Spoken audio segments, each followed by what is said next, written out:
Alright, I have here, oops, let me get this off because I don't want, I'm getting ready to add my coffee. You could add the coffee in the pot, but I'm getting ready to add my coffee, some instant coffee here, to my chocolate, cinnamon, and ginger. And what I forgot to put in here is agave. I usually put agave while it's cooking. So, it's about time for my mukbang. I got some hot sauce and some vinegar, and the young people introduced me to this. And then I started going out. I said, wow, food, family, and conversation. Wow. Remember my grandma making these savory sweet potatoes. And she used to just use salt and pepper. But I put seasoning on them as I branched out around people. They made their sweet potatoes, their fried sweet potatoes more sweet and more with cinnamon and nutmeg, and I saw different ways to cook them. Which a lot of people eat them, like them sweet now. What are we going to be talking about today? You got it?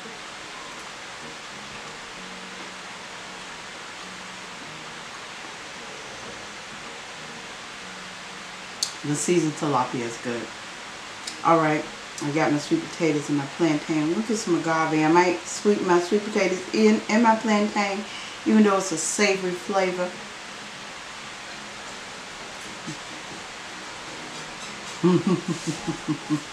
I've been eating these things the whole time. But why is my mind all of a sudden a blank? Let me go and get my, what you call it? I can get in this and bread. This is not a diabetic meal. In no shape, form, or fashion. This is a totally non-diabetic meal.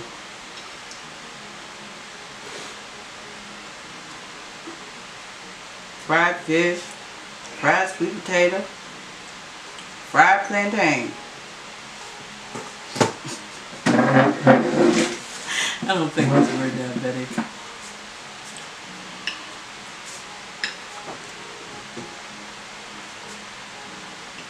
The savory and the sweet is good.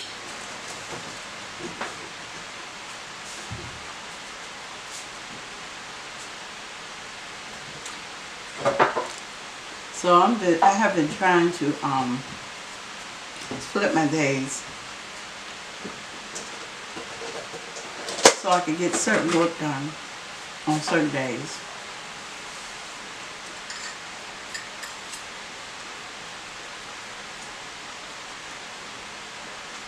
The cinnamon, chocolate, and ginger is good.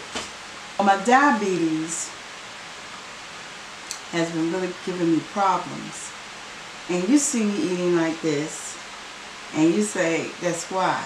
Well, I'm up here talking to you. I get to cook what I don't normally cook. Well, I cook this. No, I don't fry sweet potatoes. I just bake them. Or, you know, what I don't normally cook. I do fry fish though. Oh yeah. I normally eat fried fish. But I don't normally eat fried sweet potatoes.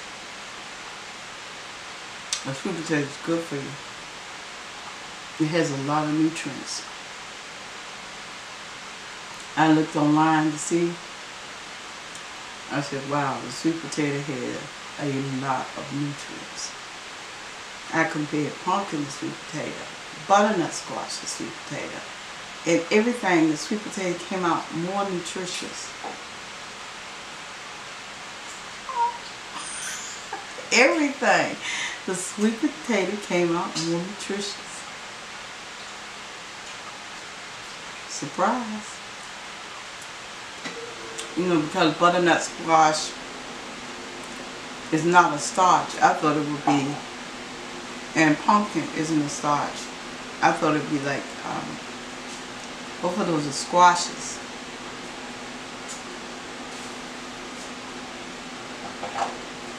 The Shroud of Turin. You heard of that? Yeah.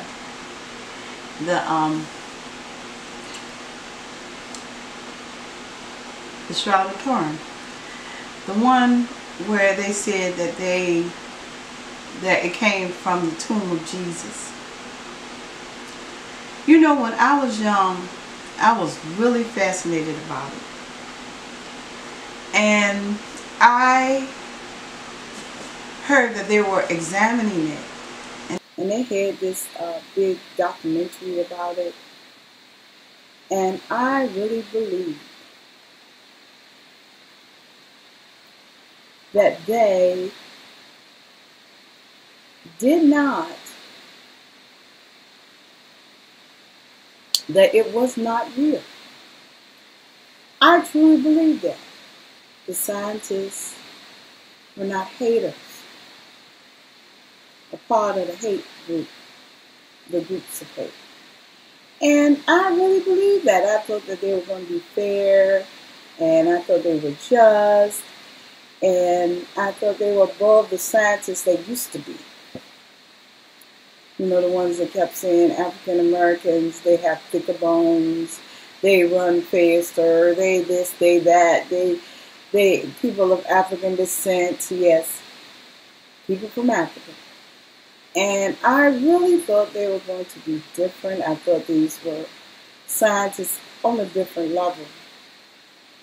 They didn't necessarily believe in Christ, but they weren't on a hate round.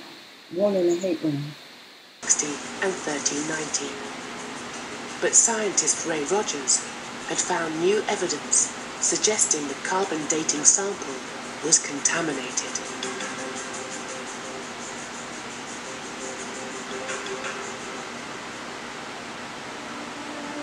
I'm coming to the conclusion that it has a very good chance of being the piece of cloth that was used to bury the historic Jesus.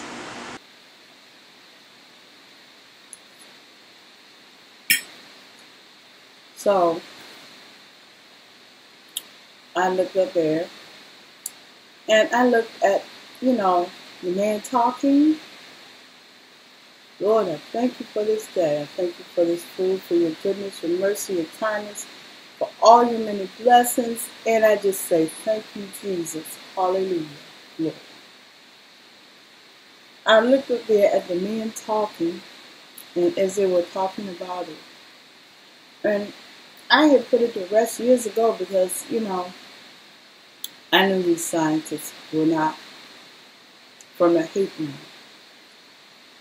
I just knew in my heart that they were from the realm of Christ.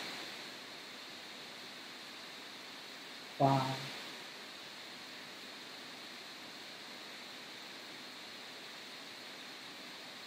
It is amazing. For all those believers out there, isn't it amazing? And for all those people who listen to hatred and from the hate man.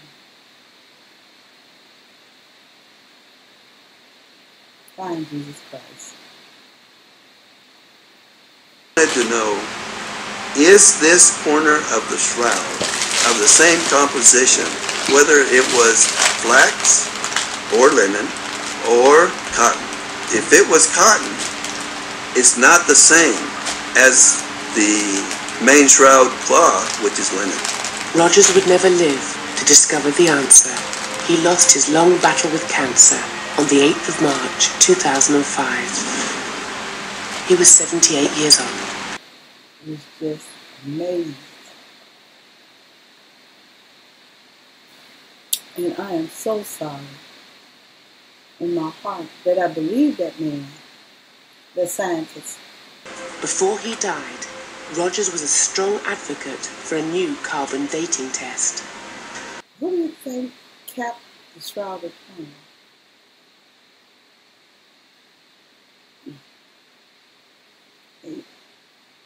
they came there and they found grave clothes.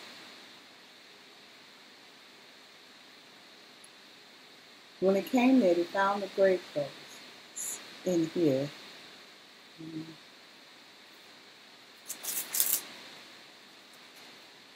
Colonies, only 17 were native to Europe.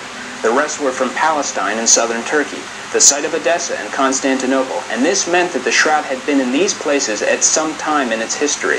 In fact, 13 of the pollens come exclusively from Palestine and are growing in Israel today. They found on the shroud many highly accurate images of many flowers, many hundreds of these, 28 specific flowers they found to a good degree of accuracy. All these flowers, what's important about these flowers, they all grow in Jerusalem or within 12 miles of Jerusalem. So whatever produced the image on the shroud also produced a high energy field producing many images of every object that was in the shroud itself, and hence we have a highly accurate image of these flowers.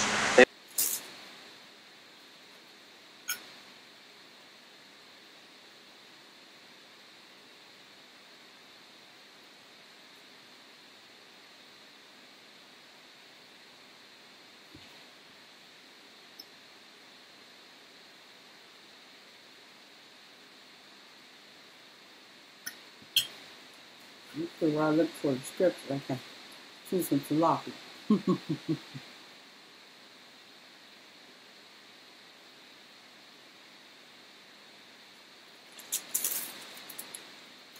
right. I think it's in.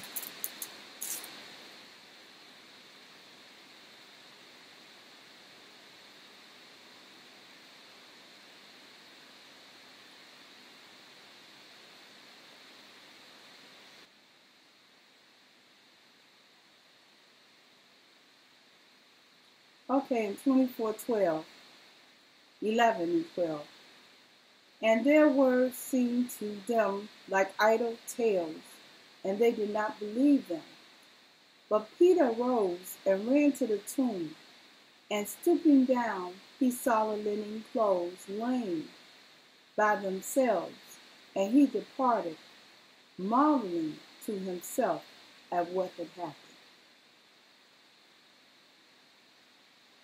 So when Peter got there, the clothes that Jesus was wrapped in was laying to the side. There's only one Jesus, one God. There will not be another. We are all mortals. And when they got there, they found his clothes laying to the side, the linen clothes that he was wrapped in, that Joseph wrapped him in.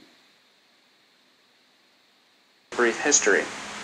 The shroud was carried from the tomb of Jesus by Peter and taken to Edessa, Turkey. The shroud was lost and wasn't rediscovered till 944 when a Byzantine emperor sent an army to bring it to Constantinople. In 1204, the European Knights of the Fourth Crusade sacked Constantinople. They took it back to France, where Margaret de Charnay transferred it to the Savoy family. In 1532, a fire in the Savoy Cathedral in Chambéry, France, damaged the shroud, and in 1578, the Savoys established their capital in Turin, Italy, and took the shroud with them, where it remains today. I'm so excited about the Shroud of Turin. I am so excited about what they found. And when you see the bruises on the back, the crown of thorn, and then on top of that, the blood. Not only the markings on the shroud were blood, but blood highly loaded with bilirubin, a bile pigment that would only show up if a dead man had been severely or traumatically beaten. And pathologist Pierre Boulogne came to the further conclusion that the blood spots were human blood and of the type AB. In fact, You're not the only one that followed the law. Like I told you, I thought the Shroud of Turin wasn't real, and I'm a Christian.